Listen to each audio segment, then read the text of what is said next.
Good morning from Seoul in South Korea. Right now, I'm outside the airport and I'm waiting the morning. Well, it's already morning. I'm waiting the light. I'm waiting the morning to become bright, and then I will head to the temple where I will volunteer for a few weeks, maybe a month, and between Seoul and possibly in the mountain as well, for this new adventure. And the new adventure means potential new stories that actually already started. Those new stories, I mean, already, if I wanted, I could actually already talk about my meeting with this guy from Uzbekistan, but and we had a really interesting conversation. But the story is not yet about Korea, and I'm sure that I'm going to attract a lot of interesting stuff that I will be able then to write about it and share it with people. So no, this video, considering that I spent the night at the airport because I arrived late and I couldn't go to the temple until the morning. So I just spent the whole night. That's where I met this guy from Uzbekistan, and we had this interesting conversation. But the story is not about this, but it's about my really good friend Nicole in London. It's something from 8, 9 years ago, and is a beautiful, beautiful, a bit like bit sweet and bitter story, but it's what is life about, right? It's about synchronicity. It's a synchronicity that I want to talk about. And this is the synchronicity. The synchronicity, it's what is about the story. So at the time, living in Fulham and working at Shot Espresso, I was surrounded by Australian Kiwis. Fulham at the time was a very big community of Aussies and Kiwis, and that was the reason why I chose it in the first place. Because when I moved to UK from New Zealand, and after living 8 years between Australia and New Zealand, I wanted to be with them. Uh, I had my best life and my beginning of the awakening in those countries, and they hold a special importance within my soul. And when I came to UK, I wanted to be with them, and some of the people I met, they did basically help me, still helping me of my awakening and transformation. Uh, the cafe was owned by two Australian and English. One of the Australians was Italian Australian, and the English was an Italian English guy. So morning was a typical Australian cafe, Australian and Kiwi cafe, and most of our customers were Australians and Kiwis. And in the evening, typically Italian bar with aperitif, Aperol spritz, Camparis, and food. Well, there at the time we were hiring, and we hired this Australian barista. He was a nice guy, very friendly, and a decent barista. So one day, Nicole comes in the shop. Nicole is a dear good friend, and as she walked in, she was one of our regulars. Shock in her face. The guy stopped stopped talking, and he used to be a very chatterbox, and like awkward moment, and I think him or Nicole, I can't remember, one of them asking what they were doing there. Turns out that They were both from Adelaide, and they randomly, as we know, nothing is random in this universe, and they were wondering how they ended up after many years meeting in this small cafe in southwest London. So she got her usual coffee and she leaves. A few days later, we are having a few drinks with some other friend, and I was very curious, and I asked Nicole.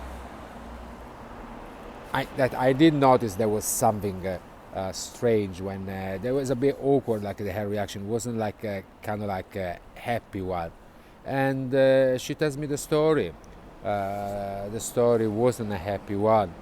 So back to Adelaide, years earlier, she worked in the bar, and this guy, the guy that we hired, had a crush for her, and even she told him she had a boyfriend. He did not want to know. He didn't want to hear it. He started to stalking her, and going to the bar every day. Proposing. To the point that like she told him like there was no way that something could happen, where he lost his mind, he lost his shit. He, he grabbed a bottle of beer and smashed it on the floor, to the point that they had to take him away, and she quit the job, and then she never saw him again, up until years later, when they met and at the cafe I was working. So now, nothing happened by accident, and obviously this is a typical synchronicity, where something happened and it happened for a reason. Now, if you're familiar with the law of attraction, you will be familiar with the fact that you attract what you think and feel. So, what I think, he never obviously forgot about her, and this strong feeling and thought for Nicole made circumstances and events creating all around him, shaping his own reality to the point that every choices he made was made because his subconscious was redirecting him to where she was. Now we are all connected. And we might not know externally or mentally. We might not be capable to see it, but within there is an energy that connects all of us, and his energy was obviously is connected to her, and it drew him to her. Now, obviously, his will and wish and desire to meet her again made him go through life in a certain way that it would get him to Fulham in London, in the Hour Cafe where she was the customer. Now, I believe that you cannot shape other people thoughts and feeling.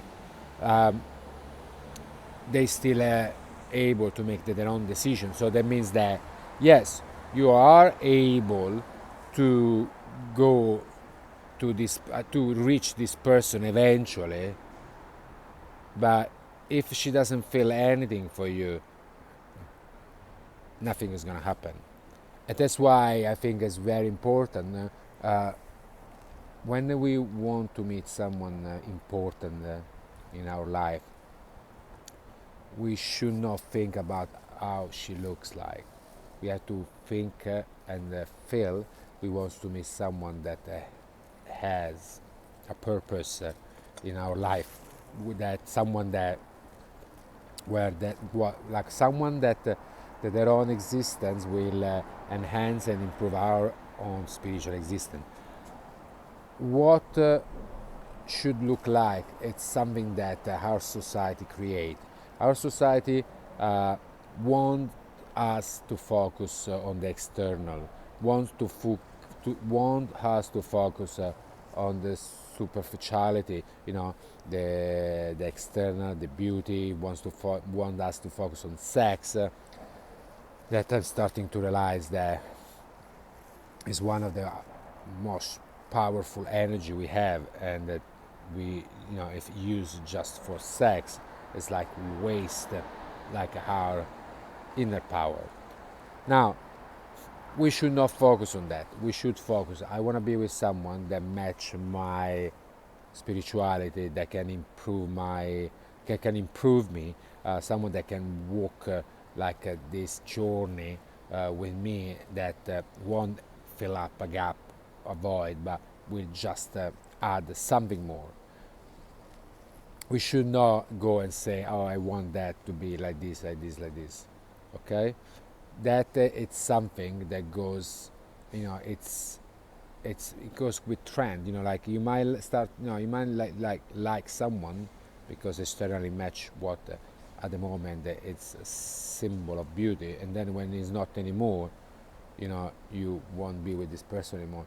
But if you are focused on the person's soul, that will you know light the flame within, then like the look or what's gonna happen or what's gonna change will not affect nothing of your relationship. We all go and get what we want. Whatever we feel, we get it.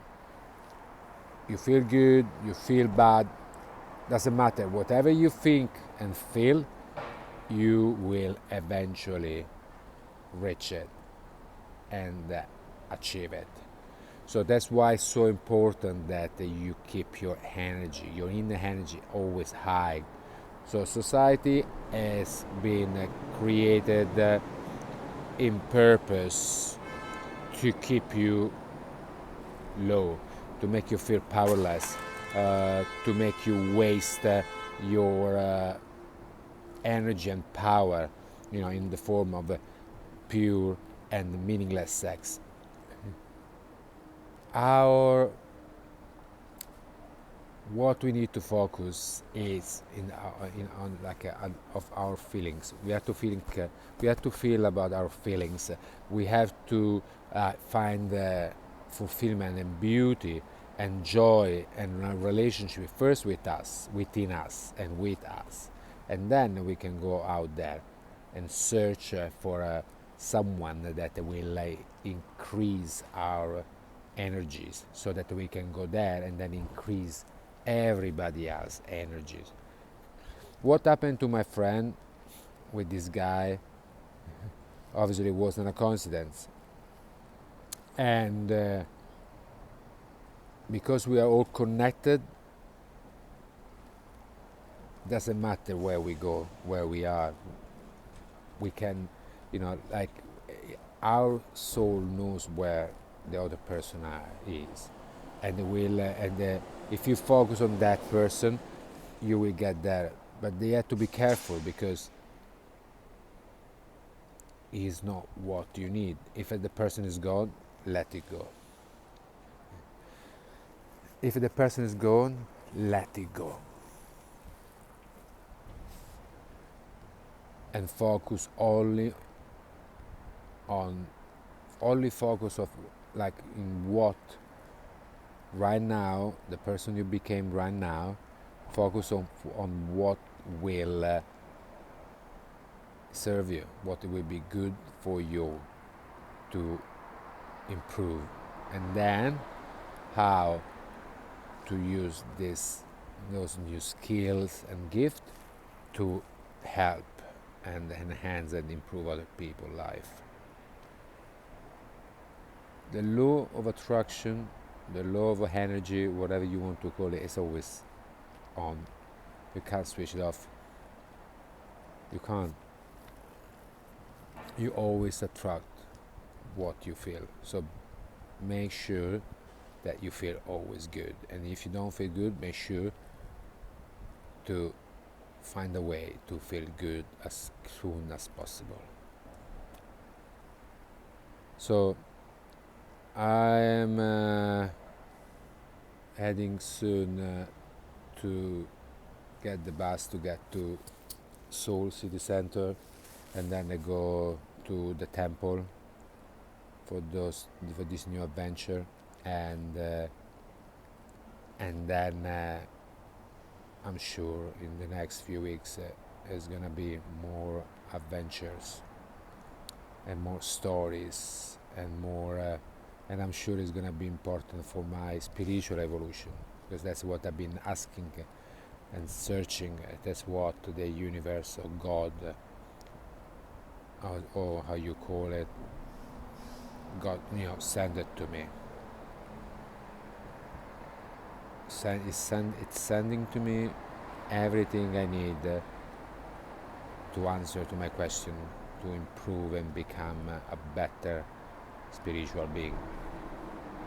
And I'm ready.